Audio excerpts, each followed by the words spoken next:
ធ្វើការចូលលេងរាំងបាទព្រោះទឹកដៃលេងរាំងយើងខ្លាំងដែរក្នុងរាំងមានអ្នកគេលេងឈ្នះទេត្រឹមសម្បត្តិ Division 2 Division 1មានអីអស្ចារ្យប៉ុន្តែលេងទៅវា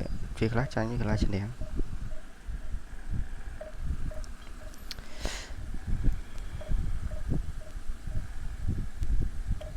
ះយូរម្លេះគេចូលមកឲ្យបាទប៉ះគីឡូគេចាំមើលគីឡូបតហ្នឹងទៅយ៉ា Division 2ដូចគ្នាតា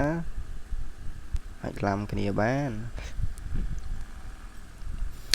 បាទសួស្តីអ្នកទាំងអស់គ្នាបាទវិលត្រឡប់មកកាន់ការលេងប៉េះខ្ញុំម្ដងទៀតហើយបាទថ្ងៃនេះខ្ញុំធ្វើការលេង Division បាទសម្រាប់កីឡាករខ្ញុំនេះគឺជាទម្រង់សម្លាប់បាទទម្រង់សម្លាប់បើយើងនិយាយឲ្យសាមញ្ញថាទម្រង់ពិឃាតហ្នឹងហើយបាទ